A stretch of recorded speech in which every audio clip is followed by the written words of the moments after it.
YouTube? It's Cali Outdoorsmen here, and we're here doing our next video, which is how to properly set up a Senko, which maybe I shouldn't say properly because there's other ways to do it, but we are going to show you the 4 ways that we do it. And the way that we do it has worked, so maybe if your way's not working, you go ahead and come use ours and it should work for you.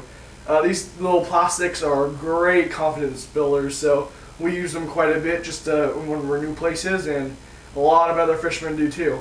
Make sure you go ahead and leave a comment what you think about how we use it, or maybe if you guys use something different that's working even better, let us know. We're always up to trying new things. And the other thing is, go ahead and subscribe, because the first 50 subscribers get put into a poll for this $25 gift card. So maybe it could be you. So just go ahead and hit that subscribe button, and well, let's get on to this video. Okay guys, I'm going to show you how to set up a weighted Texas rig for the Senko. So what you're going to need is the bullet weight, which looks like a bullet, and you're going to want to put that on your line with the bullet faced up. Then you're going to want to tie on a hook using whatever tie you use. We use the polymer knot, which if you would like to learn how to do that knot and 2 other knots, go and watch our other video. So once you get that done, it should look a lot like this. With your hook, your bullet weight that slides freely, and then your line. Now you're going to need a Senko. To a Senko, there's 2 ends. One end that is a pointy end, and one end that is kind of just flattened off. You're going to take that flat end and put it on your hook like so. You're going to push down maybe about ½ an inch and then pull it through. So now it's on the back of your hook like this. You're going to pull it all the way up so it goes over the eye of your hook. Then you're going to twist it around and put it like an L and then push it down onto your hook.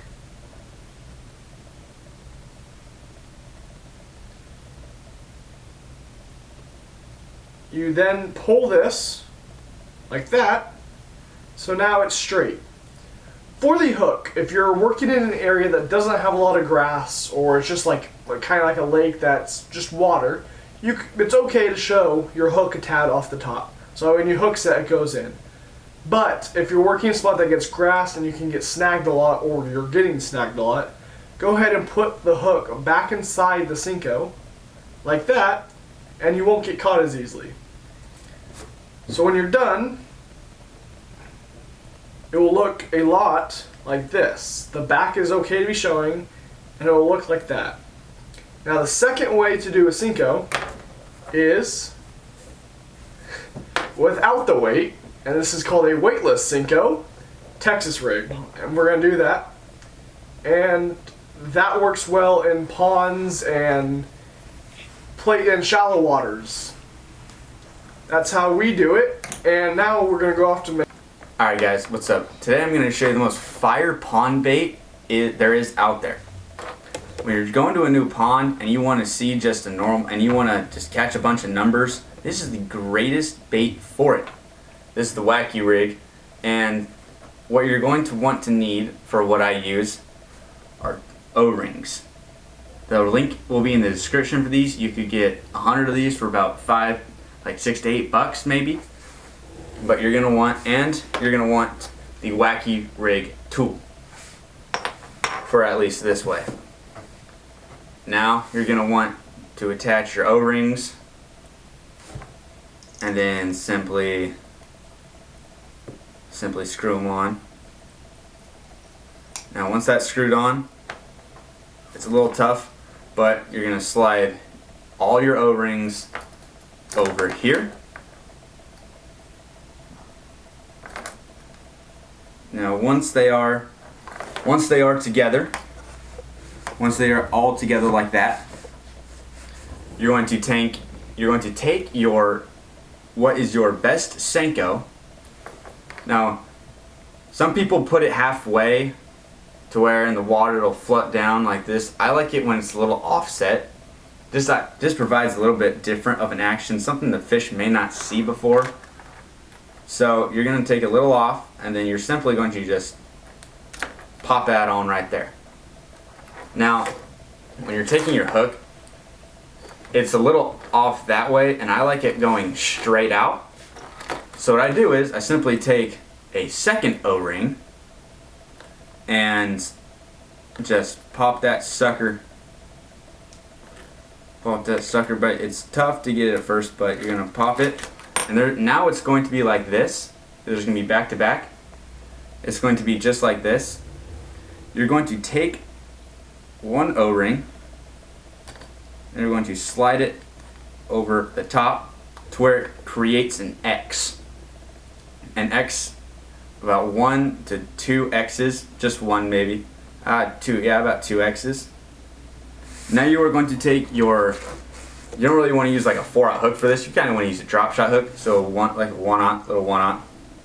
And you're going to simply just feed it through. If I can find that. And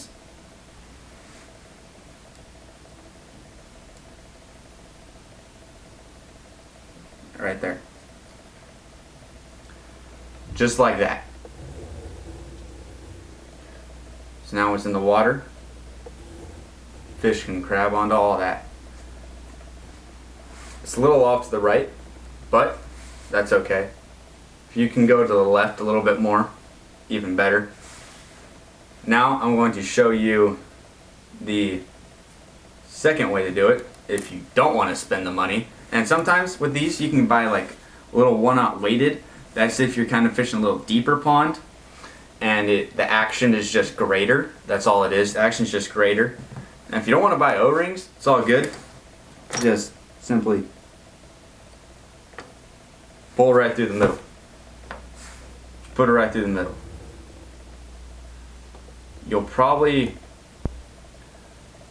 It's the same action. I kind of put a little deep, but you don't need to put it too far. And that is the wacky rig. Thank you. Alright, now that was the 4 best ways to use a Senko. Now make sure you like, favorite, and subscribe. And remember, if you subscribe, $25 Amazon gift card. Thank you. Catch you next time. Alright, first fish of the year. A little flare fish. Woo! There you go, there you go. Alright, going for the release. Going for the release. There he goes.